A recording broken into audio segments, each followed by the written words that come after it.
قادر مطلق خدا باپ اور بیٹے اور روح القدس کا فضل اور اطمینان آپ کو ہمیشہ حاصل ہوتا رہے، آمین۔ آج سیکھیں گے زندہ اور زندگی بخش کلام کے بارے میں۔ ذہن میں رہے کہ جب کلام کی بات ہوتی ہے تو کلام جو بولا گیا، کلام جو لکھا گیا اور کلام جو جسم لے کر آیا، تینوں اس میں شامل ہیں، کوئی الگ نہیں، کیونکہ کلام ایک ہی ہے، ایک ہی ہستی کا ہے اور اس کی صورتیں الگ ہو گئی ہیں۔ بائبل مقدس میں یہ لکھا ہے کہ خدا کا کلام زندہ ہے اور اسے زندگی کی باتیں یا زندگی کا کلام بھی لکھا گیا ہے۔ ایک تو یہ خود زندہ ہے اور پھر زندگی اس سے جڑی ہوئی ہے، اس لیے اسے زندگی کا کلام یا زندگی کی باتیں بھی کہا گیا ہے۔ عبرانیوں 4 باب اور 12 آیت، کلام زندہ ہے۔ فلپیو 2 باب 16 آیت، زندگی کا کلام ہے، یہ زندگی کی باتیں ہیں۔ یوحنا کا پہلا خط 1 باب 1 آیت، اس زندگی کے کلام کی بابت جسے ہم نے سنا اور دیکھا، غور سے دیکھا بلکہ چھوا بھی۔ اور 1 پطرس 1 باب اور 23 آیت، تم غیر فانی تخم یعنی بیج سے نئے سرے سے پیدا ہوئے ہو، جو خدا کا کلام ہے، جو زندہ ہے اور قائم ہے۔ کلام خدا کو زندہ کہا گیا ہے کہ یہ زندہ کلام ہے اور زندگی کا کلام ہے۔ کیسے یہ زندہ ہے اور زندگی کا کلام ہے؟ کیونکہ یہ زندہ خدا کا کلام ہے، اس لیے یہ زندہ ہے۔ اسے بولنے والا زندہ ہے، وہ ہمیشہ ہمیشہ زندہ ہے۔ کوئی ایسا وقت نہیں تھا کہ جب اس کی زندگی نہیں تھی، اور نہ کبھی کوئی ایسا وقت آئے گا جب خدا کی زندگی ختم ہو جائے۔ اس لیے پرانے عہد نامے میں کہیں کہیں آپ کو ملے گا خداوند کی حیات کی قسم۔ ایماندار لوگ اور نبی بھی یہ قسم کھایا کرتے تھے، کیونکہ پرانے عہد نامے میں رواج تھا کہ بات کو سچا ثابت کرنے کے لیے، اپنی بات کی تصدیق ظاہر کرنے کے لیے، اس کی سچائی جتانے کے لیے قسم کو بیچ میں لایا جاتا اور کہا جاتا خداوند کی حیات کی قسم۔ As surely as the Lord lives، خداوند کی زندگی کی قسم، نہ کبھی ختم ہوگی زندگی اس کی، اس لیے جیسے خدا کی زندگی کبھی ختم نہیں ہوگی، اسی طرح میری بات کی سچائی کبھی ختم نہیں ہوگی۔ یہ قسم اٹھائی جاتی تھی۔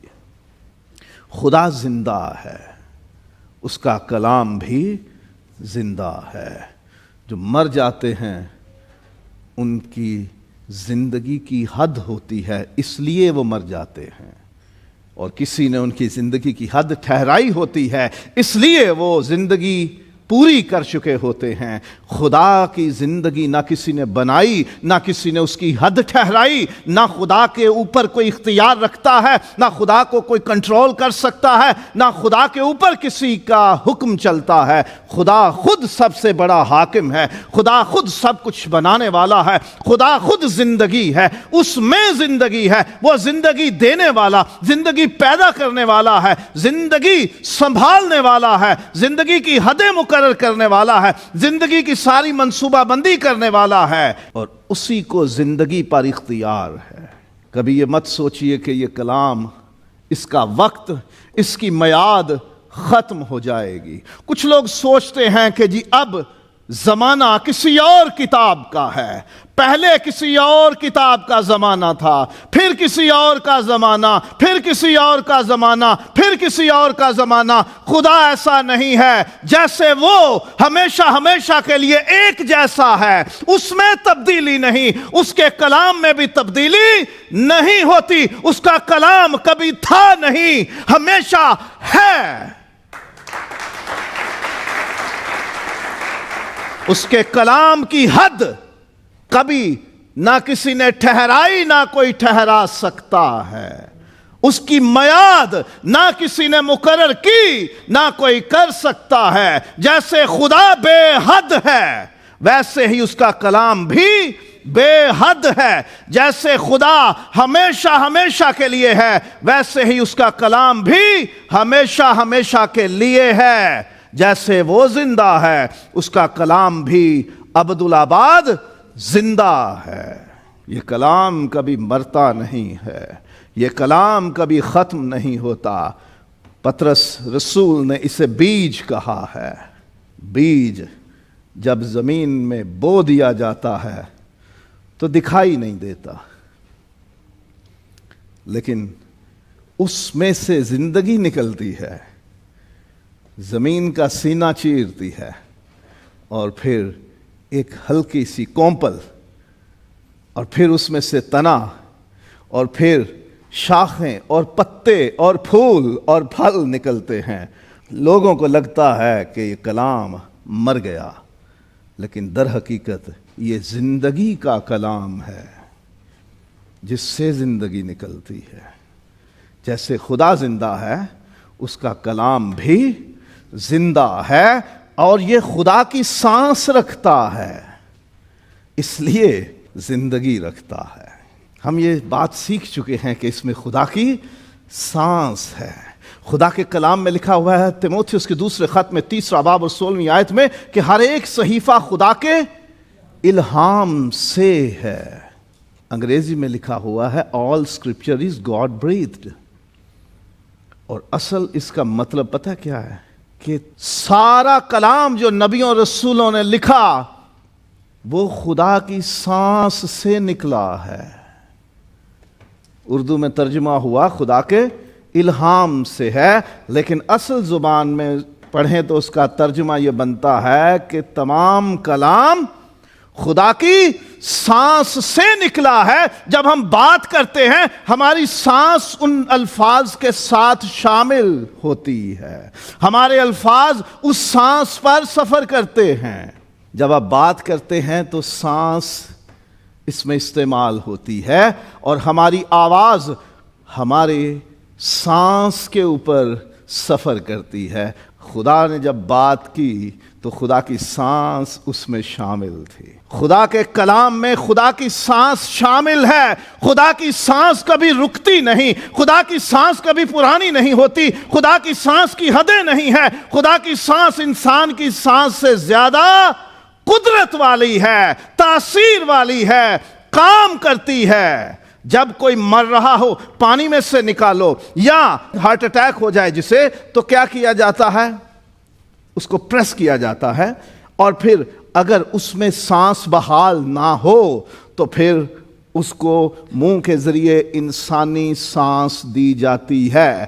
ہم انسان دوسرے میں سانس ڈال کے اس کی سانس کچھ وقت کے لیے بحال کر سکتے ہیں. ہم پھونک مار کے اپنی سانس باہر نکال کے چیزوں کو اڑا سکتے ہیں. ہم سانس باہر نکال کے آگ بجھا سکتے ہیں.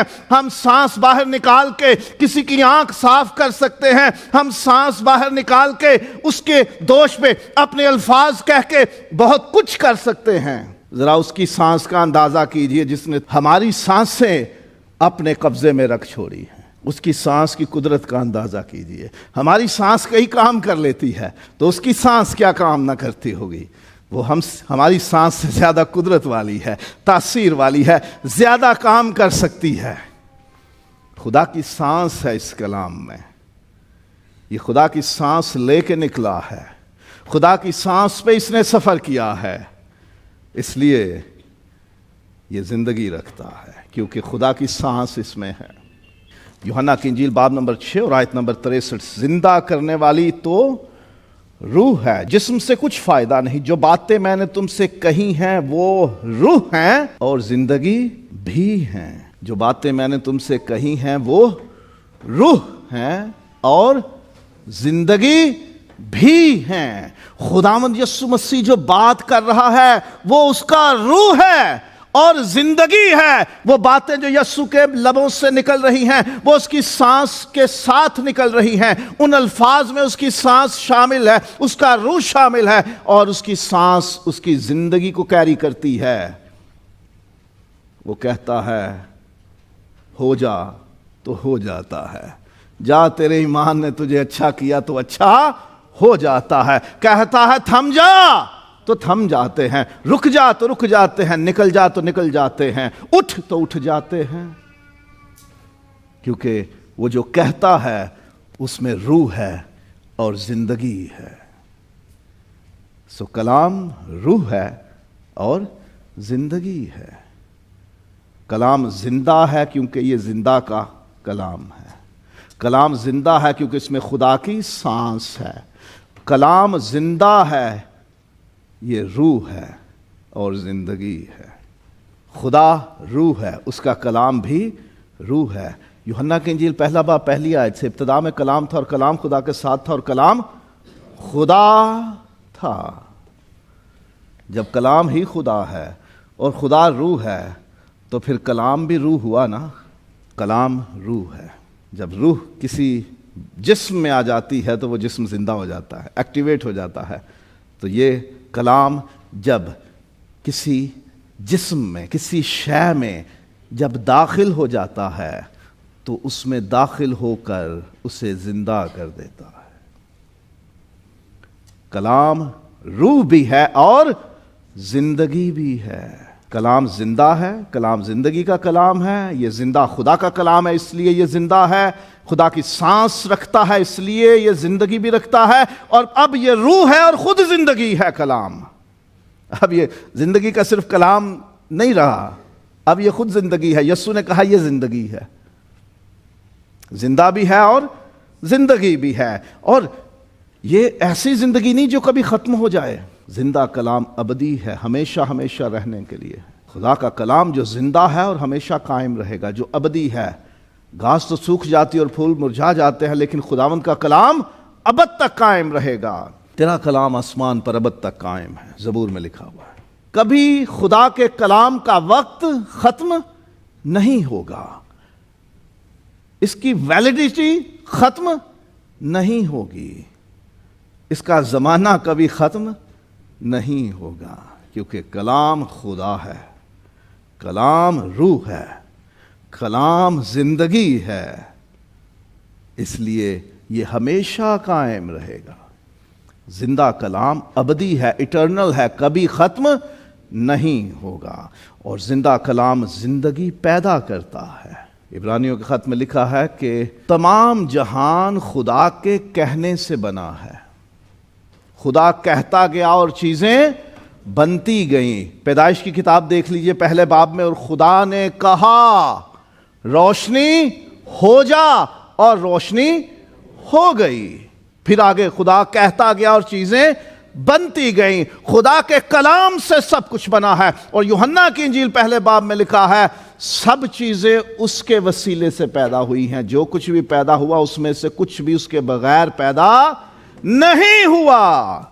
یہ کلام ہے خدا کا جو زندہ ہے، جس میں زندگی ہے، یہی زندگی دیتا ہے، یہی زندگی پیدا کرتا ہے۔ خدا نے کہا اور چیزیں بن گئی۔ خدا نام لیتا رہا چیزوں کے اور چیزیں پیدا ہوتی گئیں۔ خدا نے چیزوں کو بلایا، بن جا، یہ بن جا، وہ بن جا، ایسا بن جا، ویسا بن جا۔ وہ چیزیں بنتی گئیں کہنے سے، کیونکہ خدا کا کلام اس کی سانس رکھتا ہے۔ خدا کا کلام زندہ خدا کا کلام ہے، اس لیے اس میں زندگی ہے۔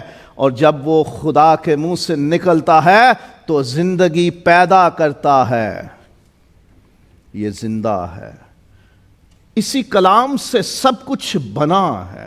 پیدائش باب نمبر 2 آیت نمبر 7۔ اور خداوند خدا نے زمین کی مٹی سے انسان کو بنایا اور اس کے نتنوں میں زندگی کا دم پھونکا تو انسان جیتی جان ہوا۔ نتنوں میں سانس بھیجی اپنی، خدا نے اپنی سانس انسان کو دی اور انسان جیتی جان ہوا۔ جب وہ لفظ بولتا ہے تو وہی سانس، خدا کی سانس جو زندگی رکھتی ہے اور زندگی دینے والی ہے، وہی ان لفظوں کے ساتھ جاتی ہے اور کام کرتی ہے۔ خدا کہتا گیا اور چیزیں بنتی گئیں۔ جو کچھ اس دنیا میں دیکھتے ہو اس کا میٹیریل کیا ہے، کس شے سے بنی ہے. یہ پلپٹ جس پہ میں کھڑا ہوں اور بول رہا ہوں یہ کس چیز سے بنا ہے؟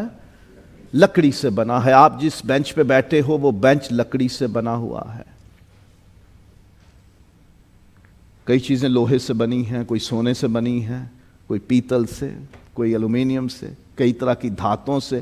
اور یہ جو عمارت جس میں ہم ہیں، یہ گرجا گھر، یہ عبادت گاہ، یہ سینکچوری، یہ چرچ بلڈنگ، یہ پتھر سے، چونے سے، گارے سے، مٹی سے، کانکریٹ سے بنی ہوئی ہے، آئرن سے بنی ہوئی ہے، اس میں سٹیل لگا ہوا ہے. سو میٹیریل ہے ان چیزوں کا. لیکن پوری کائنات کا میٹیریل کیا ہے؟ کس چیز سے بنی؟ کلام سے. ساری کائنات خدا نے کیسے بنائی؟ کہہ کے. عبرانیوں 11واں باب ہے اور 3 آیت. ایمان ہی سے ہم معلوم کرتے ہیں کہ عالم خدا کے کہنے سے بنے ہیں. یہ نہیں کہ جو کچھ نظر آتا ہے ظاہری چیزوں سے بنا. کوئی ظاہری چیز نہیں تھی کہ جس سے بنتا. کوئی میٹیریل نہیں تھا. کوئی ٹھیکیدار تھا ہی نہیں جس کو خدا کانٹریکٹ دیتا. کوئی بلڈنگ میٹیریل کی ایجنسی تھی نہیں جہاں خدا آرڈر دیتا کہ بھائی اتنا سامان بھیج دو اور میں نے کائنات بنانی ہے. خدا نے ایک ہی میٹیریل یوز کیا اور وہ ہے خدا کا کلام. یہ کائنات جو نظر آتی ہے، جس میں ہم رہتے ہیں، جو چیزیں ہم استعمال کرتے ہیں، جن سے فائدہ اٹھاتے ہیں، جن سے ڈرتے بھی ہیں، جن سے گھبراتے بھی ہیں، جن سے لطف بھی اٹھاتے ہیں، وہ ساری چیزیں خدا کے کلام سے بنی ہیں. یہ زندہ ہے اور زندگی پیدا کرتا ہے اور زندگی سنبھالتا یا قائم بھی رکھتا ہے. عبرانیوں 1 باب میں لکھا ہے کہ نبیوں کی معرفت خدا نے حصہ بہ حصہ اور طرح بطرح کلام کیا، اور زمانے کے آخر میں ہم سے بیٹے کی معرفت کلام کیا، جسے اس نے سب چیزوں کا وارث ٹھہرایا اور جس کے وسیلے سے اس نے عالم بھی پیدا کیے. وہ اس کے جلال کا پرتو اور اس کی ذات کا نقش ہو کر سب چیزوں کو اپنی قدرت کے کلام سے سنبھالتا ہے. ہر چیز خدا کا حکم مانتی ہے. وہ سورج چاند ستاروں کو حکم دیتا ہے، تیری حد یہ ہے، اتنے وقت پہ تو نے ظاہر ہونا ہے، اتنے وقت پہ غائب ہونا ہے. زمین اور سارے سیاروں کو، پلانٹس کو، ساری گلیکسیز کو، پورے سولر سسٹم کو، سارے شمسی نظام کو اور کائنات کی ایک ایک شے کو خدا نے اپنے حکم سے باندھ رکھا ہے. اس سے آگے تو نے جانا نہیں، اس سے پیچھے رہنا نہیں. یہ تیری حدیں ہیں. وہ ہر ایک کو آواز دیتا ہے اور کوئی بھی چیز غیر حاضر نہیں رہتی. وہ اپنے کلام سے سب کچھ سنبھالتا ہے. یہ زندگی خدا کے کلام سے پیدا ہوئی ہے اور خدا کے کلام ہی سے یہ قائم رہتی ہے اور اسی سے سنبھالی جاتی ہے. احبار 18واں باب ہے اور اس کی 5ویں آیت. سو تو میرے آئین اور احکام ماننا، جن پر اگر کوئی عمل کرے تو وہ انہی کی بدولت جیتا رہے گا. زندگی قائم رہے گی. کس کے وسیلے سے؟ میرے حکموں کے سبب سے. میرا کلام تمہاری زندگی قائم رکھنے کا وسیلہ ہے. یہ زندہ ہے، یہ زندگی پیدا کرتا ہے، تو زندگی سنبھالتا بھی یہ ہے. استثناء 8واں باب 3 آیت اور متی 4 باب 4 آیت. آدمی صرف روٹی ہی سے جیتا نہ رہے گا بلکہ ہر اس بات سے جو خدا کے منہ سے نکلی ہے.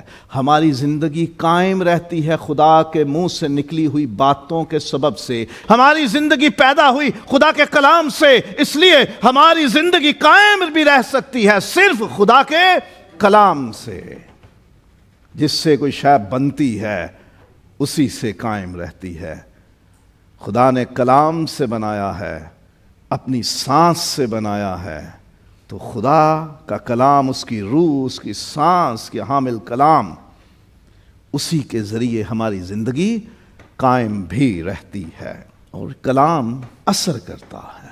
کلام زندہ ہے اس لیے اس میں اثر ہے، اس کی تاثیر ہے، یہ مؤثر ہے، اس کا ایفیکٹ ہوتا ہے، ایفیکٹو ہے. کہیں کلام ہو اور اس کا اثر نہ ہو، یہ ہو نہیں سکتا. سب سے بڑی دلیل اس کلام کے اثر کی یہ ہے کہ کائنات وجود میں ہے۔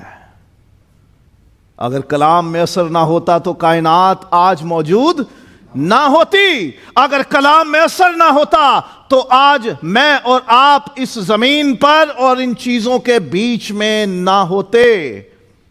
ہمارا وجود اس بات کا اظہار ہے کہ خدا کا کلام اثر رکھتا ہے، اثر کرتا ہے، متاثر کرتا ہے، مؤثر ہے، ایفیکٹو ہے۔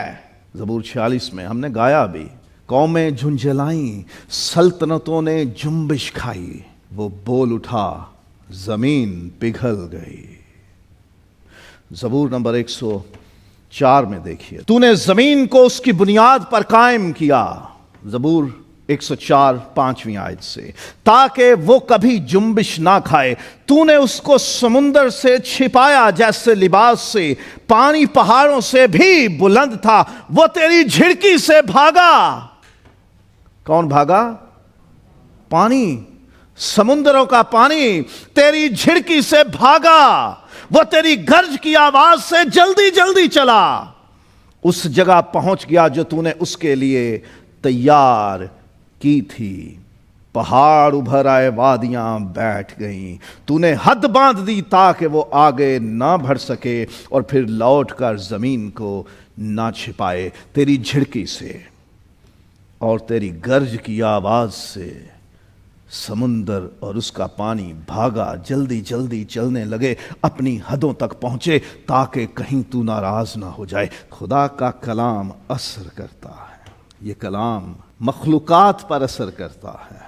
اس کلام میں اتنی تاثیر ہے کہ اس سے کائنات بن گئی۔ اس کلام میں اتنی تاثیر ہے کہ کائنات کا نظام چل رہا ہے۔ اس کلام میں اتنی تاثیر ہے کہ سب کچھ قائم ہے، خدا سنبھال کے رکھے ہوئے ہے ہر چیز کو۔ اس کلام میں اتنی تاثیر ہے کہ جو جو چیزیں بنائی گئی ہیں وہ خدا کی جھڑکی اور اس کی گرج کی آواز تک کو پہچانتی اور مانتی ہیں۔ ایک ہی مخلوق ہے کہ جو اس کی جھڑکی اور اس کے گرج کی آواز اور اس کے غصے اور اس کے منہ کے کلام تک کو فراموش کر بیٹھتی ہے، اور وہ ہے انسان۔ کلام زندہ ہے، اثر کرتا ہے، لیکن ہم انسان اس سے اثر کرنے کا موقع نہیں دیتے۔ جو اس کی اہمیت جان لیتے ہیں وہ اس کے اثر سے دور نہیں رہ سکتے۔ ان کی زندگی میں یہ ضرور اثر کرتا ہے، اور یہ کلام انسان کے دلوں اور ارادوں کو دور ہی سے جانچتا، پرکھ لیتا ہے، آزما لیتا ہے۔ کلام زندہ ہے نا۔ ہم انسان دعویٰ کرتے ہیں، او میں تو دی شکل ویکھ کے پہچان لیا سی۔ اولاد کو پتہ ہوتا ہے کہ اس وقت ماں یا باپ کس موڈ میں ہیں، پتہ ہوتا ہے نا۔ جیون ساتھی کو بھی پتہ ہوتا ہے کہ اس وقت صاحب یا میڈم کس موڈ میں ہیں۔ وہ تو زندہ خدا کا زندہ کلام ہے، جو مؤثر ہے، جو تاثیر رکھتا ہے، جو اختیار رکھتا ہے، جو قدرت رکھتا ہے۔ وہ آئینے کی مانند ہے جو سب چیزوں کو ظاہر کر دیتا ہے۔ اس سے کسی انسان کا دل اور اس کے ارادے، اس کا ذہن اور اس کی سوچیں کیسے چھپی رہ سکتی ہیں؟ یہ کیسے پڑھ لیتا ہے؟ اسے پڑھو، 10 حکموں کی ہی بات کر لو، ان میں پڑھتے جاؤ، آپ کے ذہن کا پورا ذائچہ نکل جائے گا، پوری گرافک رپورٹ آ جائے گی۔ اینجیوگرافی سونوگرافی ہوتی ہے نا، جسے الٹرا ساؤنڈ کہتے ہیں، وہ سونوگرافی ہے، اور دل کی رپورٹ جو بنائی جاتی ہے وہ اینجیوگرافی ہے، اور کبھی وہ ای سی جی بھی ہوتی ہے، لائنیں اوپر نیچے آتی ہیں، وہ گراف ہوتا ہے، وہ بتا دیتی ہیں مشینیں کہ ہمارے اندر کیا چل رہا ہے۔ یہ کلام بتا دیتا ہے آپ کے اندر کیا چل رہا ہے۔ کلام جب پڑھتے ہو تو آپ پر ظاہر ہو جاتا ہے۔ تو کسی اور مورت صورت کو، کسی بندے بی کو سجدہ نہ کرنا، یعنی اسے میرے سے زیادہ اہمیت نہ دینا، میری رپورٹ آ گئی، اس نے پڑھ لیا مجھے۔ حکم پڑھتے ہوئے، کلام پڑھتے ہوئے ہم پہ ظاہر ہو جاتا ہے، ارے یہ میرا ہی ہے۔ لوگ کہتے ہیں پادری صاحب نے آج سارا کلام مینوں ہی سنایا، مینوں ہی لا لا کے کیتیاں نے۔ بھئی کلام آپ کو جانچتا ہے، آپ کو آزماتا ہے، آپ کو پرکھتا ہے، آپ کا ٹیسٹ کرتا ہے، آپ کو وہ برقی آلات لگاتا ہے، آپ کی ای سی جی کرتا ہے، آپ کا الٹرا ساؤنڈ کرتا ہے، آپ کی ایم آر آئی کرتا ہے، آپ کا سی ٹی سکین کرتا ہے، جو کوئی مشین نہیں کر سکتی دنیا کی بنائی ہوئی، وہ یہ کلام کر دیتا ہے، آپ کے ذہن، ارادوں اور خیالوں کو جانچ لیتا، آزما لیتا اور پرکھ لیتا ہے۔ انسان کی بنائی چیز پہچان لیتی ہے آپ کے اندر یہ تھے کر کے اپینڈکس ہے، یہاں تک جان لیتے ہیں جی 3 مہینے کے بعد نا کاکا ہونے والا یا کاکی۔ انسان کی بنائی مشین ہے نا، وہ پرکھ لیتی ہے۔ ارے زندہ خدا کا کلام کیوں نہ پرکھے ہمیں، کیونکہ اس میں زندگی ہے، اسی نے زندگی بنائی ہے، وہ ہماری جانچ کرتا ہے، کیونکہ وہ ہمارے اندر تک جانتا ہے۔ ہم اس کی وجہ سے بنے ہیں اور اسی کی وجہ سے قائم ہیں۔ یہ کلام اندر گھس جاتا ہے، سرایت کرتا ہے، پینیٹریٹ کرتا ہے، چیر دیتا ہے، بند اور گودے کو جدا کر کے گزر جاتا ہے، یہ گھس جاتا ہے اندر۔ اس کو پڑھنے کے لیے لوگ چراتے بھی ہیں۔ میرے ایک دوست خدا کے خادم ہیں، انہوں نے اسے پڑھنے کے لیے چرایا تھا، آج وہ خادم ہیں اس کے۔ لوگ اس کو کہیں سے مانگتے ہیں، جی مجھے چاہیے، میں نے اس کو پڑھنا ہے۔ کئیوں کے ارادے میں پہلے بتا چکا کہ ارادہ ہوتا ہے اس کی ساری برائیاں باہر نکالنی ہے، اس کی خرابیاں بتانی ہیں، اس کو جھوٹا قرار دینا ہے، اس کی برائی نکالنی ہے باہر۔ لیکن جب اس کو پڑھا جاتا ہے، یہ کلام گھس جاتا ہے زندگیوں کے اندر، دلوں کے اندر، ذہنوں کے اندر، ہمارے خاندانوں میں، گھرانوں میں جب گھس جاتا ہے تو یہ چیزوں کو جدا بھی کر دیتا ہے، چیر بھی دیتا ہے۔ یہ کہتا ہے کہ تو غیر قوموں کے پکوان نہ کھانا۔ الگ کر دیا اس نے۔ ہن پاویں جیڑی مرضی چھری دے سوچ لو، جس مرضی گوشت اور کنڈے کو سوچ لو، جو غیر قوموں کے پکوان ہیں وہ یہ کلام کہتا ہے کھاواں نہ انہاں دے سوادلے کھانے، انہاں وچوں نہ ایک گرا۔ اب اس نے چلا دی چھری، چل گیا، اس کو گھسنے تو دو، یہ الگ کر دے گا۔ اناج کو بھوسے سے الگ کر دے گا، سچے کو جھوٹے سے الگ کر دے گا۔ اسے گھسنے دو اندر، یہ گھس جاتا ہے، اس میں طاقت ہے، یہ پینیٹریٹ کرتا ہے، اندر چلا جاتا ہے اور یہ کامیاب لوٹتا ہے، ہمیشہ کامیاب رہتا ہے۔ خدا کا کلام ہی نہیں جو بے انجام لوٹے، جو پورا نہ ہو۔ کئی مثالیں آپ کو بائبل میں ملیں گی، نبیوں نے کہا جاؤ ایسا نہ ہو تو کہنا خدا نے میری معرفت کلام ہی نہیں کیا، کیونکہ یہ بے انجام نہیں لوٹتا، یہ زندہ ہے نا، کامیاب رہتا ہے۔ اس کے اندر پوری کیپیسٹی ہے کام کرنے کی، اور یہ کام کرتا ہے۔ یہ کبھی مت سوچنا کہ کلام نازل ہو، کلام ایکٹیویٹ ہو، کلام آئے ہمارے لیے اور وہ کامیاب نہ ہو، وہ کبھی بھی بے پھل نہیں رہتا۔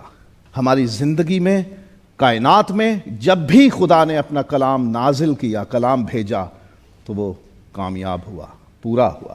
اور زندہ کلام ہے نا، دل کو فرحت دیتا ہے، شادمانی دیتا ہے، جان بحال کرتا ہے۔ ہم دکھی ہوں، صدموں سے گزریں، پریشانیوں سے گزر رہے ہوں، مایوس ہوں، ڈپریسڈ ہوں، کوئی امید باقی نہ رہے، کہیں سے کوئی مدد کی آس نہ ہو، حالات نے ہمیں پیس کے رکھ دیا ہو، ہمارا بدن، ہماری جان اور ہماری روح، ہمارا ذہن، ہماری سوچیں بالکل اکیلے پڑ گئے ہوں، کہیں سے نہ کوئی مدد آئے، نہ کوئی حوصلہ آئے، اور صرف بربادی اور تباہی ہو، ان کے بیچ میں یہ کلام ایسے اترتا ہے جیسے خشک اور پیاسی زمین پر بارش کی بوندیں۔ یہ دل کو تازہ کر دیتا ہے، یہ جان کو بحال کر دیتا ہے۔ جب ہم صدمات سے گزرتے ہیں، جب دکھ اور مصیبت کی انتہا ہو جاتی ہے، تو خدا کا کلام ہماری جان کو بحال کرتا ہے۔ تم ان باتوں سے ایک دوسرے کو تسلی دیا کرو۔ تیرا کلام میری جان کو بحال کرتا ہے، میرے دل کو تیری شریعت سے، تیرے کلام سے فرحت ہوتی ہے۔ My soul is refreshed۔ ہم دکھ سے نکلتے ہیں اور تسلی میں آ جاتے ہیں، مایوسی سے نکلتے ہیں اور امید میں آ جاتے ہیں، کیونکہ یہ زندہ کلام ہے جو ہماری مایوسی کو بھی